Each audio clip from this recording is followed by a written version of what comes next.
Halo Luha, Sobat Lobster seluruh Indonesia dimanapun kalian berada. Semoga kalian semua dalam keadaan baik-baik saja. Oke, pagi ini saya mau membahas tentang pertanyaan yang juga sering ditanyakan pada saya, tentang baiknya kalau pelihara lobster itu di kolam outdoor atau indoor. Sebelumnya saya ingin mengucapkan selamat beraktivitas. Ini tadi saya baru bersihkan kolam, ya ambil daun yang masuk, itu daun-daun yang jatuh.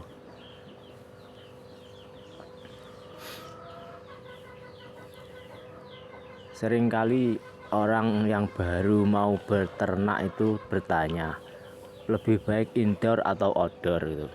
Terus secara garis besar ya, pertanyaan itu kembali lagi pada dia, dalam artian tergantung keadaan tempatnya dia gitu, si penanya. Misalkan di tempat saya ini kan outdoor, itu terbaik buat saya, tapi kan juga belum tentu terbaik buat tempatnya dia. Tapi nggak apa-apa, yang namanya orang bertanya ya harus dijawab. Kita coba analisakan itu poin-poinnya, plus minusnya, kalau outdoor gimana, kalau indoor gimana gitu.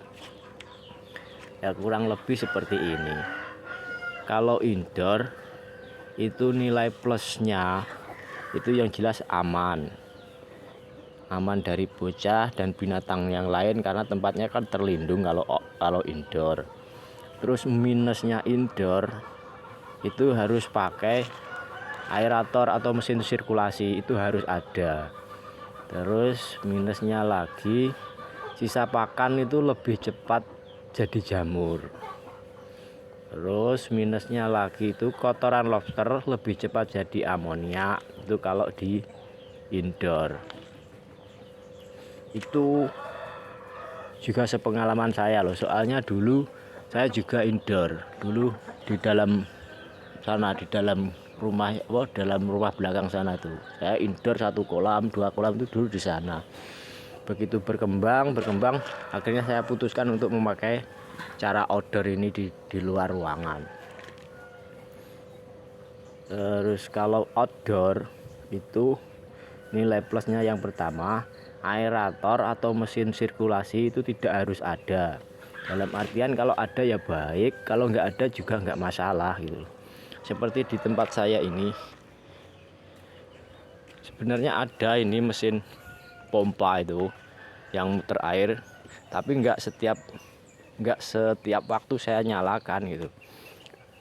Kalau diperlukan ya tak nyalakan, kalau enggak ya cuman begini aja. Ini airnya tenang. Ini mesin pompanya sebenarnya ada loh. Sini untuk 2 kolam ini saya pakai 1 mesin pompa. Dari sini air tak pompa ke sini, terus balik lagi ke sana lewat pipa-pipa itu. Itu kalau outdoor kelebihannya salah satunya itu.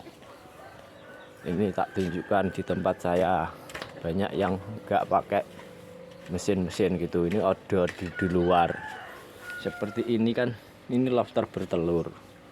Gendong telur ini tak kasih cuman begini aja nggak masalah itu. Nah, seperti ini. Terus ini bertelur juga. Terus ini, oh ya, ini kemarin ada yang pesen. Ini tak ambilkan, ini tak karantina, nanti siang katanya diambil. Ini 1 paket di sini. Ini ya cuman begini aja nggak masalah, nggak pakai aerator, nggak pakai sirkulasi. Kalau di outdoor itu aman gitu.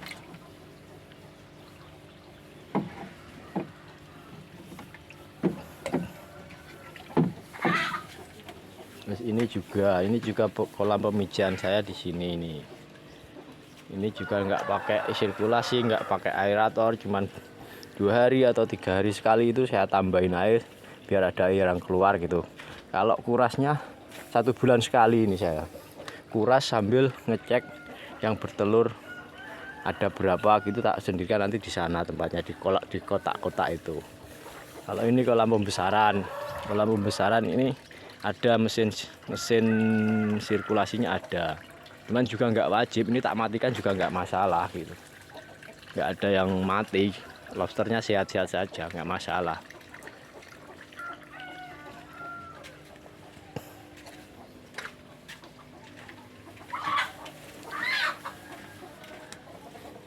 Itu kelebihannya kalau outdoor, mesin sirkulasi dan aerator itu tidak wajib. Ada baik, nggak ada juga nggak masalah. Jadi tidak takut kalau listrik mati, itu nggak khawatir gitu. Kalau di indoor dulu pernah listrik mati juga pada klenger gitu. Terus kelebihannya lagi, air itu tidak harus bersih. Sisa pakan dan kotoran lobster tidak cepat menjadi amonia. Soalnya kalau di outdoor itu kan oksigen banyak ya, maksudnya oksigen yang sirkulasinya itu kan luas, terus terkena sinar matahari. Itu matahari kan juga mengurai amonia, itu apa, kotorannya akan jadi amonia. Itu kalau terkena sinar matahari kan tidak jadi amonia, jadi dia menguap. Terus lumut itu juga berpengaruh, lumut itu juga mengurai amonia gitu, kalau sepengetahuan saya gitu. Jadi kalau kolamnya berlumut nggak masalah gitu, cuman beberapa kali aja dibersihkan dalam 1 minggu, mungkin 2 kali atau tiga kali gitu. Atau kalau nggak bisa bener ya paling nggak seminggu sekali itu dasarnya kolam ini dibersihkan pakai serokan cupang itu loh. Ini tak tunjukkan ya, kalau saya membersihkan itu simpel kok, nggak susah banget. Mana ya, saya punya serokan cupang yang biasa saya pakai membersihkan.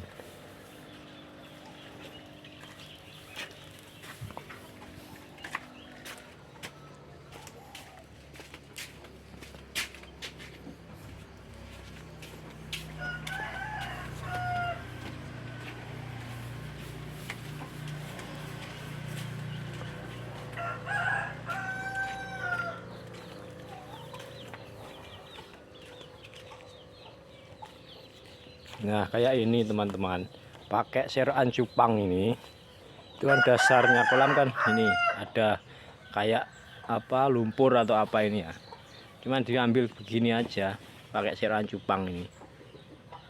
Nah ini kan ikut toh, kotorannya ikut ya, buang gini aja pelan-pelan tapi. Nah itu kan ya cuman begini saya kalau membersihkan kolam, dasarnya kolam cuman begini ini.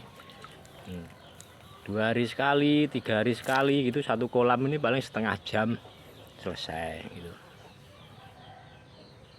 Dan pokoknya tidak setiap hari saya membersihkan kayak ini. Kalau kelihatan kotor gitu aja cuman tak bersihkan gitu aja. Terus minusnya kalau di kolam outdoor itu kan juga ada minusnya juga. Jadi apa itu, plus minusnya itu pasti ada. Jadi kita analisa, nanti kita memilih outdoor atau indoor itu berdasarkan keadaan kita masing-masing itu. Minusnya itu kurang aman dari bocah dan binatang lain. Ya soalnya kalau bocah, yang namanya juga bocah, gimana lagi ya. Jadi di sini saya berani menerapkan ini karena saya itu baik sama semua orang gitu loh. Jadi anak-anak di sekitar lingkungan sini itu saya baiki semua. Baik anak-anak yang masih di bawah 5 tahun atau pokoknya bocah, terus ada juga remaja-remaja gitu, saya baiki semua gitu. Saya bergaul baik dengan mereka pokoknya gitu. Jadi saya percaya sama orang-orang di sini tidak akan mengganggu apa yang saya punya atau apa yang saya tekuni itu. Saya percaya aja. Itu minusnya itu, cuman bisa diantisipasi dengan seperti itu. Baiklah dengan tetangga-tetanggamu, anak-anak tetangga kalian, biar usaha kalian tidak diganggu gitu. Terus minusnya lagi ya itu, kolam lebih cepat berlumut. Cuman sebenarnya juga nggak apa-apa. Kalau dalam artian nggak apa-apa itu tidak mengganggu kesehatan lobster gitu loh. Cuman terlihat kotor gitu aja. Tapi walaupun kolamnya kotor,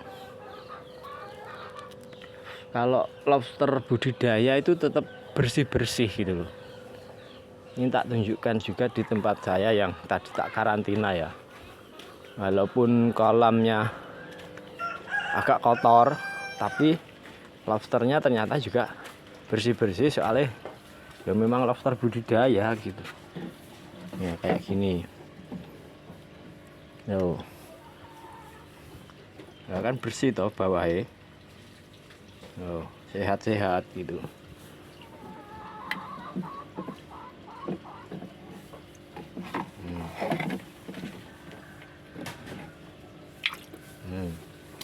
Bersih-bersih toh.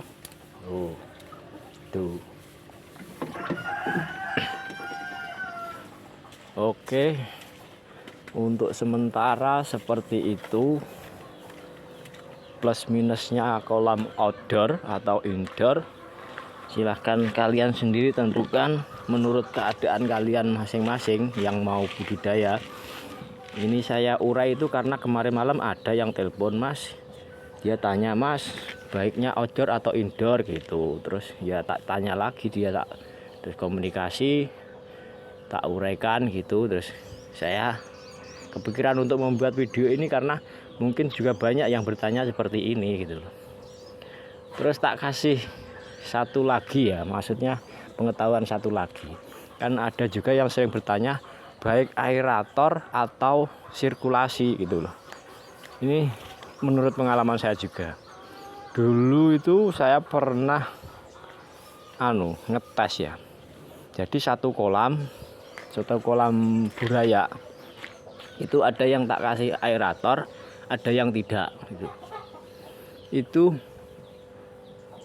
lobsternya itu perkembangannya itu sama, jadi tidak ada yang menonjol gitu loh. Dalam artian sekitar 1 bulan 2 bulan itu besarnya itu nggak beda-beda jauh, jadi sama gitu.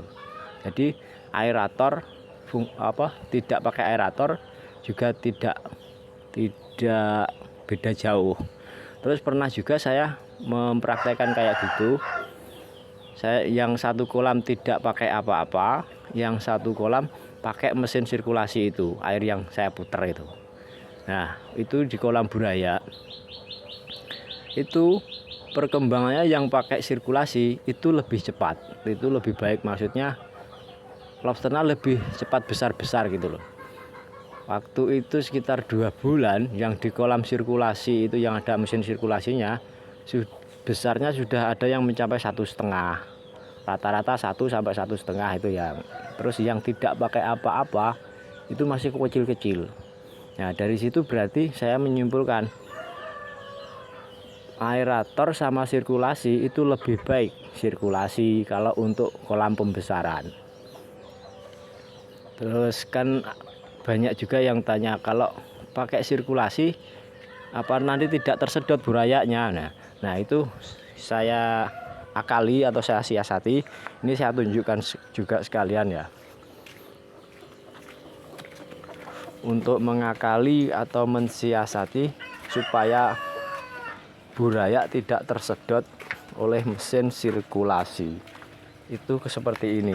Ini dulu saya pakai di kolam buraya yang masih kecil-kecil. Tapi karena sekarang buraya kecil-kecilnya sudah nggak ada, maksudnya sudah pada agak besar, ini taruh di sini, nggak pakai alat ini gitu.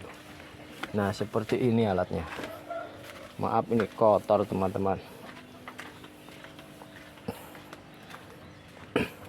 Nah nanti cari ember atau apalah itu pokoknya. Nah ini dilubangi. Ini sepanjang pinggirnya ini dilubangi, ini lubang semua.